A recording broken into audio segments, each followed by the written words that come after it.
I guess you could say my life is lived in the gaps between radio waves. My name is Mira, and if you saw me in my uniform, you'd probably think I was just another desk clerk at the base, someone who blends into the beige walls and the hum of the air conditioning. I'm a signals analyst, a codebreaker, basically. In the world of scrambled frequencies and encrypted static, I'm a hunter. I can hear the heartbeat of an army in a burst of white noise, and I can find a needle in a haystack of a billion digital whispers. But here's the irony. I can decode a high-level enemy transmission in 6 languages, but I can't look my commanding officer in the eye and say good morning without feeling like my lungs are collapsing. My shyness isn't just about being quiet. It's a tactical disadvantage. In the military, volume is often mistaken for authority. People who shout are listened to. People who take up space are respected. And then there's me. I'm the girl who stands at the back of the briefing room, praying the floor will open up and swallow me before anyone asks for my input. I have all the answers, I've literally mapped them out on my monitors, but when it's time to speak, the words get stuck in my throat like a handful of dry sand. It's frustrating because I know I'm the smartest person in the room most of the time, yet I let people like Sergeant Miller take the credit for my work just because he has a voice that can rattle window panes. Life on the base is a constant struggle for someone like me. The dining hall is a nightmare of clattering trays and forced social interactions. The barracks are worse, no privacy, just a constant stream of personalities that are much louder and bolder than mine. I spend as much time as I can in the SIGINT lab, the Signals Intelligence Hub. It's dark, it's quiet, and the only things that talk to me are the waveforms on my screen. There, I'm not the mousy girl who stammers. I'm the specialist who can crack a rolling cipher in under 10 minutes. The machines don't judge me for the way my hands shake when I hold a microphone. The current situation started 3 weeks ago. We're stationed in a remote outpost, a place where the wind howls through the communication towers like a ghost. There's been an increase in shadow traffic, encrypted bursts that don't follow any known protocols. My boss, Captain Henderson, thinks it's just atmospheric interference or old hardware glitching out. He's a man who trusts his gut more than his data, mostly because he doesn't understand the data. Yesterday, in the morning briefing, I tried to tell him. I had the printouts in my hand, showing a clear pattern of escalation. Captain, I started, my voice so thin it barely carried across the table. He didn't even look up from his coffee. I tried again, a bit louder, but my voice cracked on the second syllable. Henderson just waved a hand dismissively and said, "Not now, Mira. We're discussing the logistics of the supply convoy." I sat back down, my face burning, feeling that familiar wave of shame. Miller, who was leaning against the wall, smirked at me. He knew I had something important, but he also knew I wouldn't fight for the floor.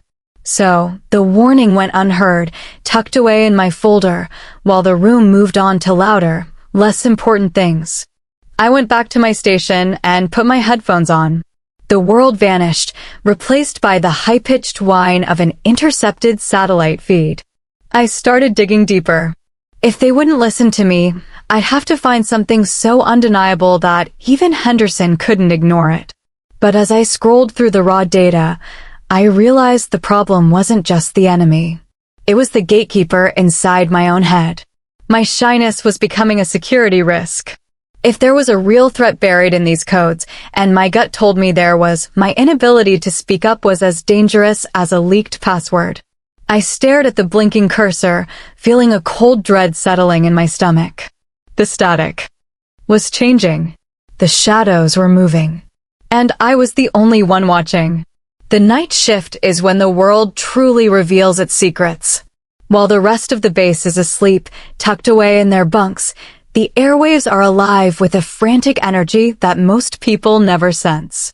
I was sitting in the corner of the lab, the blue light from my 3 monitors reflecting off my glasses, when I hit a pocket of data that made the hair on my arm stand up.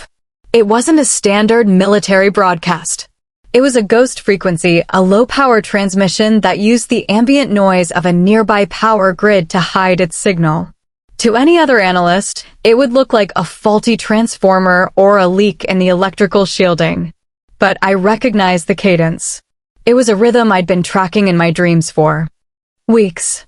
I started isolating the layers, my fingers flying across the keys with a confidence I could never find in a conversation. I felt like a surgeon, peeling back the static to find the hidden heart of the message. It was a countdown. Not in numbers, but in a series of tonal shifts that corresponded to GPS coordinates along our eastern perimeter. My heart started to race. This wasn't just shadow traffic anymore. This was a target acquisition. They were coordinating a strike on the very convoy Captain Henderson had brushed me off about during the morning briefing. The clock on my wall ticked toward 3 o'clock. I had the raw data, the decryption, and the map. Everything was there. But the terror that hit me wasn't about the enemy, it was the realization that I had to go to the command center. And tell someone.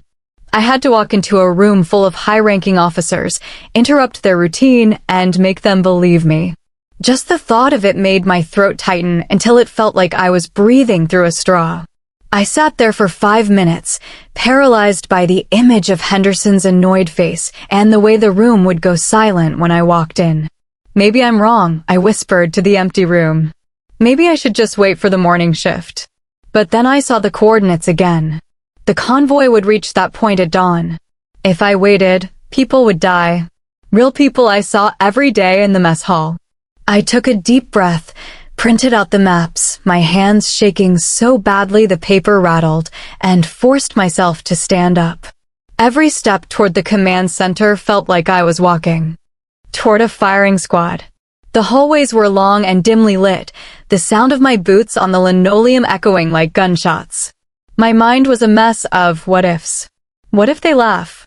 What if I can't get the words out? What if they think I'm just some hysterical girl who spends too much time with her headphones on? I reached the heavy steel doors of the Tactical Operations Center, TOC. 2 guards stood outside, looking bored. They looked at me, and I could feel myself shrinking. I tried to speak, but nothing came out. I just held up my security badge. One of them grunted and hit the release. The doors hissed open, and the chaos hit me. The TOC was always active, but tonight it felt like a beehive. Maps were projected on the walls, and officers were hunched over consoles. Captain Henderson was at the center, staring at a satellite feed. I stood at the edge of the room, invisible as usual. I tried to clear my throat, but the noise was swallowed by the hum of the computers. I took a step forward, then another. I was 10 feet away from Henderson. I could see the steam rising from his mug. This was it. I had to speak. I opened my mouth, but the iron gate slammed shut. I stood there, clutching my papers to my chest, my face probably the color of a fire engine. One of the lieutenants noticed me and frowned. "Can I help you, specialist?" he asked, his voice booming across the quiet intervals of the room. All eyes turned to me. It was my literal nightmare. 30 people, all trained to be decisive and loud, were staring at a girl who looked like she was about to burst into tears. Henderson turned around, his eyebrows knitting together. "Mira? What is it?" "I'm in the middle of a tactical review." I felt the familiar heat climbing up my neck. My tongue felt like a lead weight. I held out the papers, my arm trembling. The convoy, I managed to squeak. It was barely audible. Henderson sighed, a sound of pure exhaustion. "We've been over this, Mira. The convoy is on schedule. Go back to your station and get some rest." I felt the rejection like a physical blow. I wanted to turn and run. I wanted to go back to my dark corner and never speak again. But then I looked at the map on the wall, and I saw the location of the convoy. They were only 2 hours away from the kill zone. Something in me snapped, not a loud snap, but a quiet, desperate one. I didn't leave. I took another step forward, placed the papers directly on top of his tactical map, and said, "Sir, they're not just watching. They're timing it." My voice was still small, but it was there. It was a start. Henderson stared at the papers I had dropped onto his map as if they were some kind of alien artifact. The silence in the room was no longer the comfortable hum of productivity. It was the heavy, suffocating silence of everyone waiting for me to be scolded. I could feel the eyes of the other officers on me, their expressions ranging from pity to annoyance. My heart was pounding so hard, I was worried it would interfere with the room's electronics.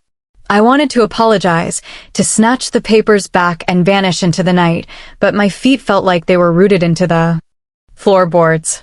Timing what, Mira? Henderson asked, his voice dangerously low. He wasn't looking at the data yet. He was looking at me, testing my resolve. He hated being interrupted, especially by someone he considered a support element. I swallowed hard, trying to find the air in my lungs. I reached out and pointed to the tonal shift graph on the top page.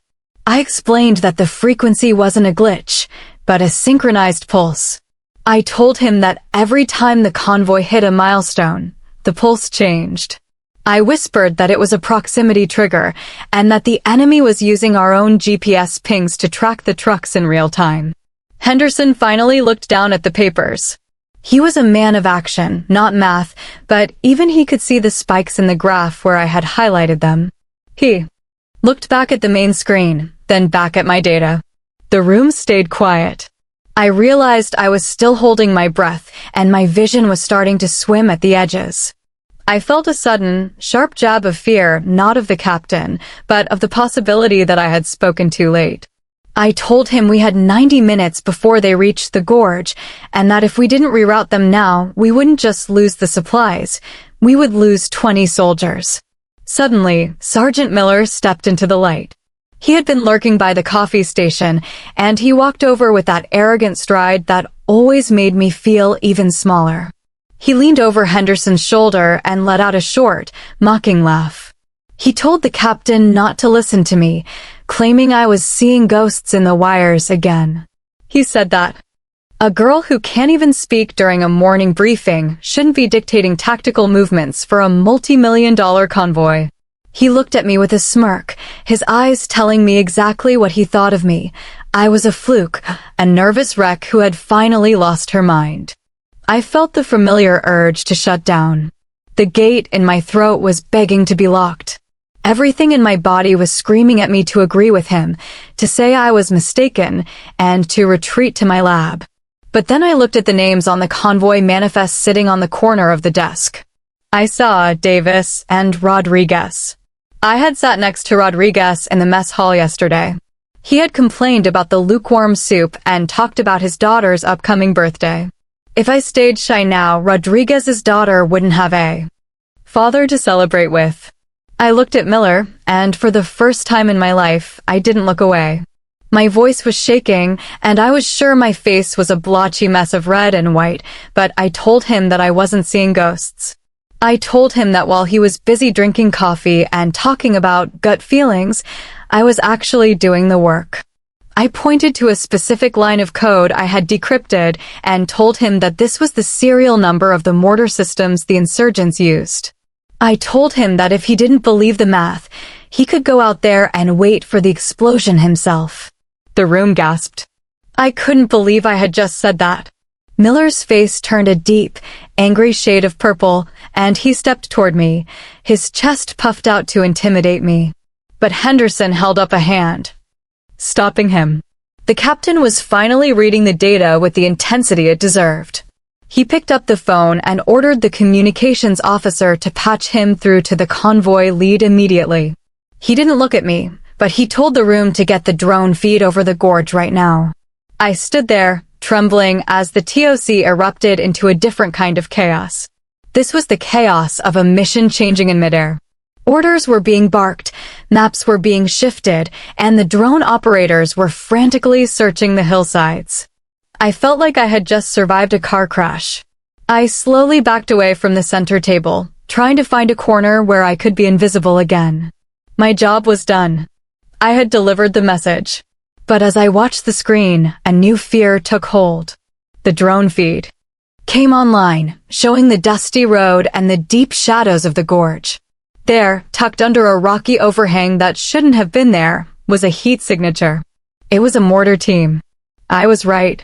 The heat signature on the screen was like a glowing coal in a dark room. It was undeniable. Henderson's face went grim, his jaw tightening as he realized how close he had come to leading his men into a graveyard. He didn't say thank you. He didn't have time. He was already shouting orders for a high-altitude strike and telling the convoy to execute an immediate U-turn.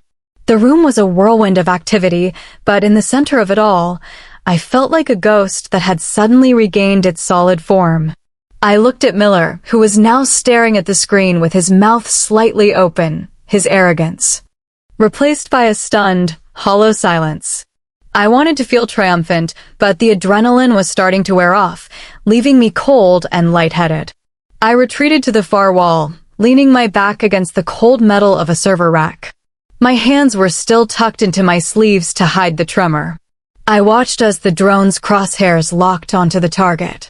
A few seconds later, a silent bloom of white light erupted on the screen, followed by a cloud of dust that obscured the heat signatures. The mortar team was gone. The convoy was safe. The room broke into a cheer, a loud, boisterous sound of relief, but I just closed my eyes and let out a long, shaky breath. Specialist Mira, Henderson's voice cut through the noise. He was standing by the tactical table, looking at me. The room went quiet. Again, but this time it wasn't a judging silence. It was a curious one. "Come here," he commanded. I pushed off the wall, my legs feeling like they were made of damp cardboard, and walked back to the center of the room. I kept my head down, focusing on the scuff marks on my boots. I could feel every eye in the room on me, and the familiar heat started to crawl up my neck. He told me that I had been right, and that he had been wrong to dismiss me. It was the closest thing to an apology I would ever get from a man like him. He asked me how I had known it was a proximity trigger and not just a timed broadcast. I started to explain, my voice still small, but as I got into the technical details, the Doppler shift in the signal and the way the encryption keyed itself to the base's own transponder, I forgot for a moment that I was terrified.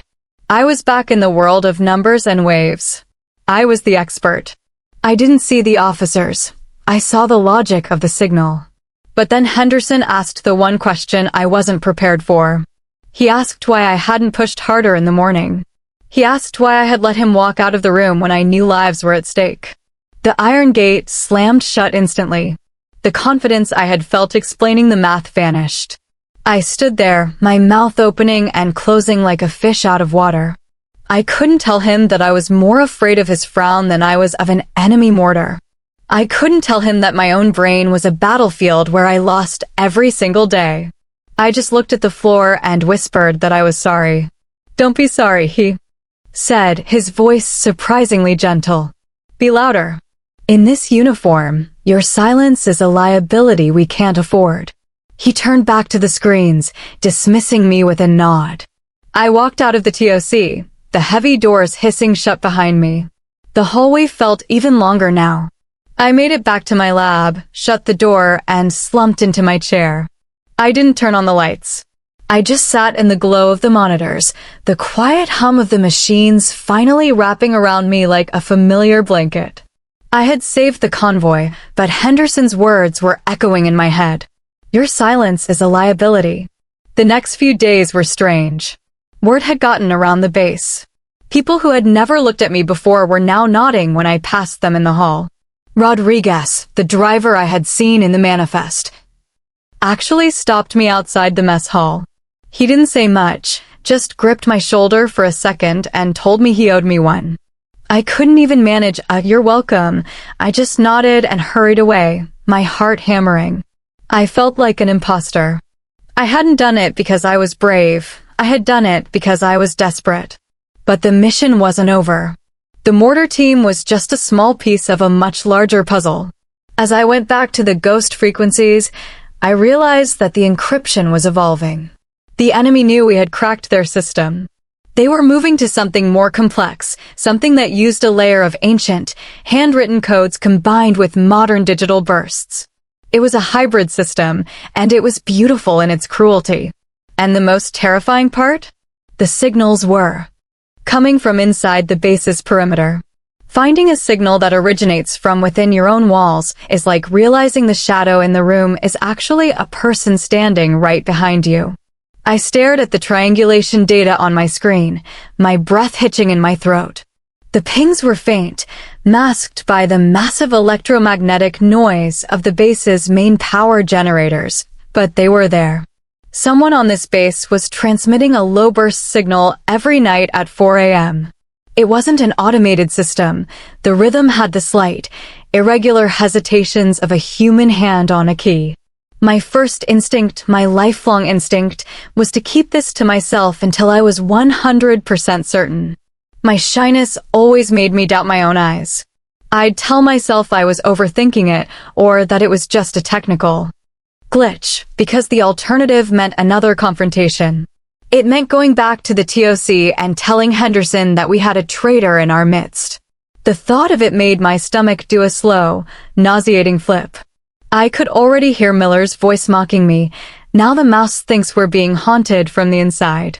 I spent the next 6 hours in a feverish silence, cross-referencing every personnel log with the signal timestamps. I was looking for a pattern, a name, a duty roster, anything that would let me avoid making a scene without proof. My eyes were burning from the glow of the monitors, and the coffee in my mug had turned into a cold, oily sludge. Then I found it. The transmissions coincided perfectly with the perimeter guard rotations on the south side of the base. And there was one name that appeared on every single one of those shifts: Corporal Vance. Vance was a quiet guy, much like me, but in a different way. He wasn't shy, he was just still. He was the kind of soldier who did his job and never complained, never joked. He was invisible because he chose to be. I felt a cold shiver run down my spine. If Vance was the one, it meant the enemy had found the perfect person, someone who, like me, knew how to blend into the background. I knew I couldn't wait this time. Henderson's words, "Your silence is a liability," felt like they were carved into the inside of my skull. I grabbed my tablet, my fingers trembling as I locked the data, and headed for the door. But as I reached for the handle, it turned from the other side. The door pushed open, and Sergeant Miller walked in. He didn't have his usual smirk. He looked tired, and his eyes were sharp. He looked at my tablet, then at my face. I felt my heart drop into my boots. I tried to step around him, but he moved to block me, his large frame filling the doorway of my small lab. "Where are you heading in such a rush, Specialist?" he asked. His voice was unusually quiet. I tried to speak, but the gate in my throat was rusted shut. I pointed vaguely toward the hallway, my face already heating up. He didn't move. He stepped further into the room and closed the door behind him. The sound of the latch clicking felt like a prison sentence. He told me that the captain was busy and that he had sent Miller to check on my progress.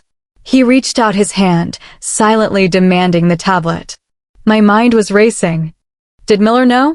Was he involved, or was he just being his usual, overbearing self? I looked at his hand, then back at his eyes. For the first time, I didn't see just a bully. I saw a wall I had to climb over.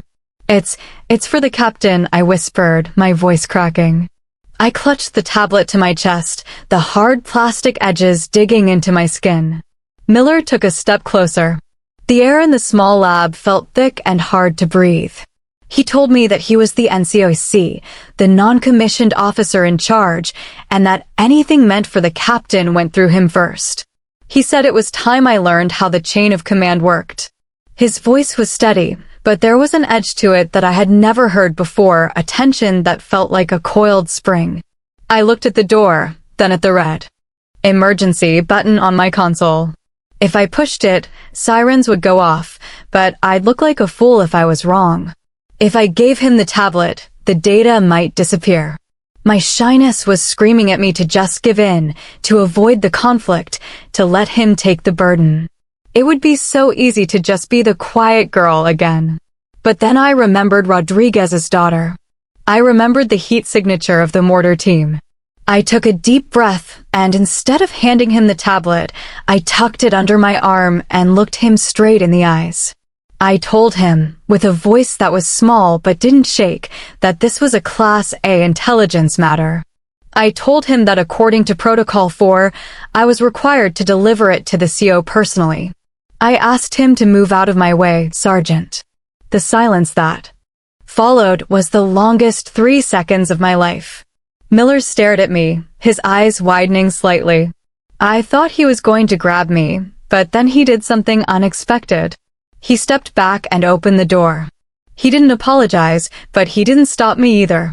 As I hurried past him, my heart hammering against my ribs, I heard him mutter something under his breath about the mouse growing teeth. I didn't stop until I reached the TOC. I didn't wait for the guards to acknowledge me. I pushed through the doors and walked straight to Henderson. He was looking at a satellite map of the surrounding mountains. I didn't wait for him to look up. I laid the tablet on the table and told him that we didn't just have a target on our backs, we had a knife in our house. I told him we had a mole and I had the frequency to prove it. The word mole hung in the air of the Tactical Operations Center like a poisonous gas. For a moment, the frantic clicking of keyboards and the low murmur of radio chatter seemed to stop. Henderson didn't shout. He didn't even move. He just looked at the tablet, his eyes scanning the triangulation maps and the duty rosters I had meticulously linked. I felt the familiar heat rising in my cheeks, the urge to apologize for bringing bad news, to tell him I might be wrong just so the heavy atmosphere would lift. But I stayed silent, watching him process the betrayal. "Corporal Vance?" Henderson finally asked, his voice a low rumble. He looked at the lieutenant next to him. "Where is Vance right now?" The lieutenant checked his screen, his fingers blurring over the keys. He reported that Vance was at Observation Post 4 on the southern perimeter, currently on his scheduled rest break. Henderson's face went stone cold. He turned back to me and asked if I was absolutely certain about the signal. He asked if there was any chance it was just an echo from the main generators. I felt the gate in my throat try to close, but I pushed through it. I explained that the frequency was too precise for an echo.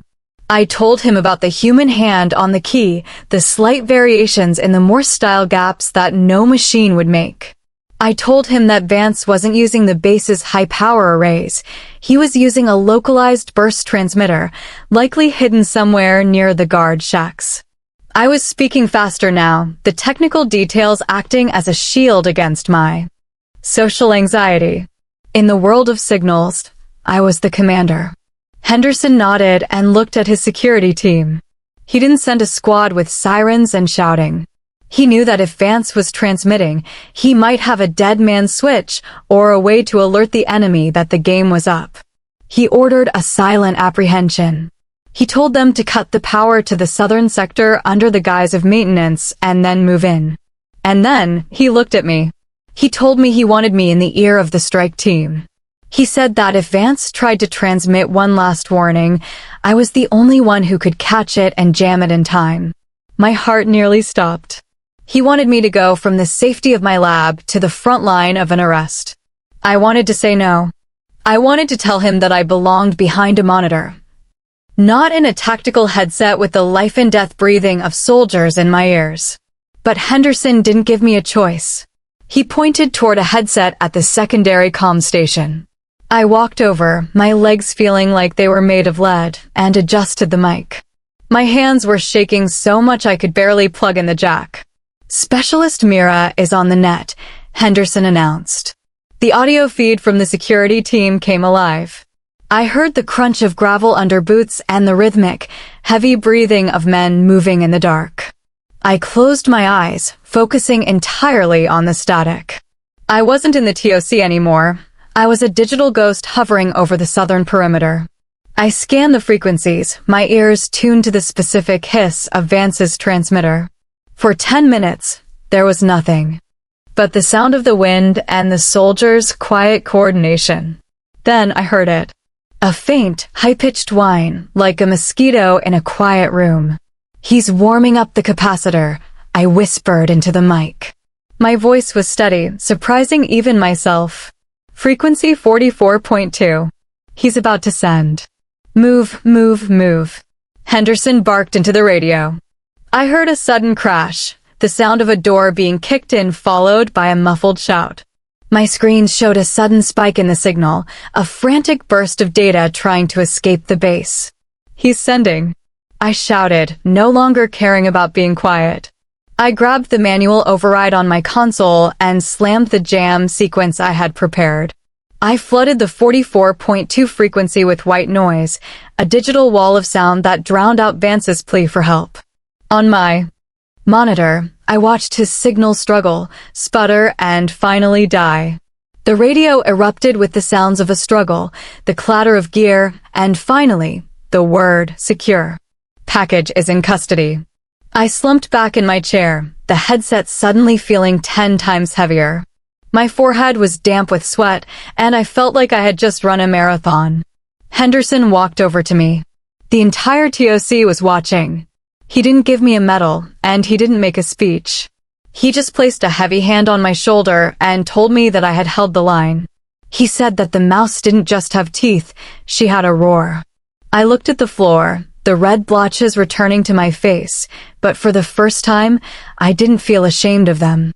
I had stood up to Miller, I had stood up to Henderson, and I had silenced a traitor. My shyness hadn't gone away. I still wanted to crawl under the desk to avoid the stares. I realized that my voice didn't have to be loud to be powerful. It just had to be used. As Vance was led away in handcuffs, I realized the base wasn't just safer. It was quieter in a way that felt like peace. But as I looked at the decrypted data on the tablet, I saw one last message that Vance had managed to receive before we took him. It wasn't a set of coordinates. It was a single word, aether. That single word, aether, felt like a cold blade pressing against my spine. In our world, a name like that wasn't just a word. It was a project, a protocol, or worse, a weapon. I sat there staring at the screen while the rest of the room celebrated the arrest. Henderson noticed my sudden rigidity. He leaned over, his shadow falling across my keyboard, and asked me what I was looking at. I pointed to the glowing text on the tablet. I told him that Vance wasn't just a mole. He was a beacon for something much bigger. Aether? Henderson muttered, his brow furrowing. He looked at the intelligence officers, but they all shook their heads. No one in the room had heard of it. I felt the familiar panic rising, the fear that I was making something out of nothing, but I forced myself to stay in the chair. I told him that the word wasn't encrypted like the rest of the message. It was clear text, meant to be seen immediately. It was a trigger. Find it, Mira, Henderson said, his voice no longer commanding but urgent. If that's a trigger, I need to know what it's pulling. I dove back into the sea of data. My shyness usually made me a perfectionist, a trait that was now my greatest weapon. I didn't just look at current signals. I started digging into the base's historical archives, looking for any mention of that word. My fingers were a blur on the keys. For 2 hours, the only sound in my corner was the frantic click-clack of my typing. I felt the eyes of the room on me, but I didn't look up. I was a digital detective, following a trail of breadcrumbs made of light and electricity. I found it buried in a decommissioned file from 30 years ago. Aether wasn't an enemy project. It was ours. It was a dormant, automated defense system built during the Cold War, a series of seismic charges buried deep beneath the mountains surrounding the base, designed to trigger an artificial landslide to block the pass in case of an invasion. It had been forgotten, left in the dark when the base was modernized. But the triggers were still there, buried under layers of old copper wiring and analog relays. My heart hammered against my ribs. Sir, I said, my voice cutting through the room's tension. I didn't wait for him to come to me. I stood up, holding the tablet, and walked to the main tactical screen. Aether isn't an attack from the outside. It's a self-destruct for the entire valley. Vance didn't just give them our coordinates. He gave them the back door to the old seismic arrays. They're not going to bomb us. They're going to bury us. The room went deathly silent. Henderson's face went pale as he looked at the old blueprints I projected onto the wall. The mountains. That protected us were about to become our tomb. He asked how much time we had. I checked the pulse width of the incoming signal, the one that had been hidden behind Vance's transmissions. The countdown wasn't a clock, it was a frequency. And it was reaching its peak. 20 minutes, I said. My voice was a whisper, but in the silence of the TOC, it sounded like a scream. Henderson erupted into action. He ordered an immediate evacuation, but the mountain pass was the only way out, and it was exactly what would be buried first. We had to shut it down from the source. He looked at the map, then at me. The control hub for Aether was in an old bunker 3 levels below us, a place that hadn't been opened in decades. It was a maze of analog switches and rusted hardware. I'm sending a team, Henderson said, but they won't know what they're looking at. Mira, you have to go with them. The iron gate in my throat slammed shut so hard it physically hurt. Go down there?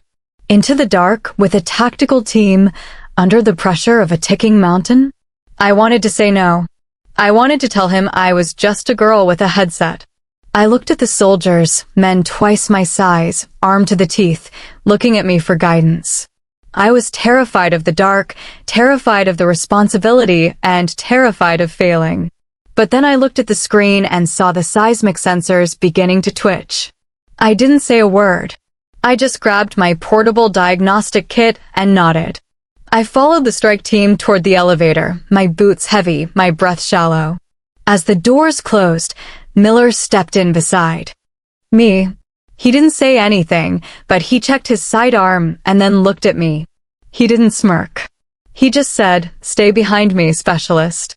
Just tell us which wires to pull." We descended into the bowels of the base, the air growing colder and smelling of damp earth and old oil. When the elevator stopped, the lights flickered and died. We were in total darkness, save for the tactical lights on the soldiers' rifles. This was my nightmare, trapped in a hole, responsible for the lives of everyone above me. But as I opened my laptop and saw the green glow of the terminal, the fear shifted. The data was still there. The signals were still moving. I was the only one who could hear the mountain's heart beginning to break, and I was the only one who could tell it to stay still. The air in the sublevel bunker was thick enough to taste, a mixture of stale ozone and ancient dust. My tactical light cut a narrow path through the gloom, reflecting off walls that hadn't seen a human silhouette in 30 years. Behind me, Miller and 2 other soldiers moved like shadows, their boots echoing against the concrete. My heart was a frantic bird trapped in a cage, but my hands, the parts of me that lived for the data, were steady. I could feel the vibrations now, not just on my screen, but through the soles of my boots. The mountain was waking up. 5 minutes, Mira. Henderson's voice crackled through my earpiece, distorted by the layers of earth above us. The seismic sensors are redlining. If you don't cut that signal, the pass is gone. We reached a heavy vault door, its surface rusted. And weeping orange streaks. Miller didn't wait for a key. He used a thermal charge, the white-hot flash blinding me for a second. As the door groaned open, I pushed past him into the control room.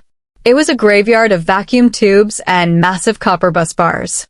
In the center, a single red light was pulsing in time with the aether signal I had tracked from above. It was an old relay station, a mechanical heart that was waiting for the final go command to ignite the charges. I scrambled toward the main console, my laptop connected via a makeshift interface. The code on my screen was ancient, a language of zeros and ones that felt like Latin compared to the modern encryption I was used to. My eyes blurred as I tried to find the kill switch. Outside, the low rumble of the earth grew into a growl. Dust began to rain from the ceiling, coating my keyboard in a fine gray powder. "I can't bypass it," I shouted over the noise. "It's a physical interlock. I have to manually ground the relay, but the surge will fry everything." "Then do it," Miller yelled, bracing himself against a rack of equipment as the room tilted. I looked at the massive copper coil.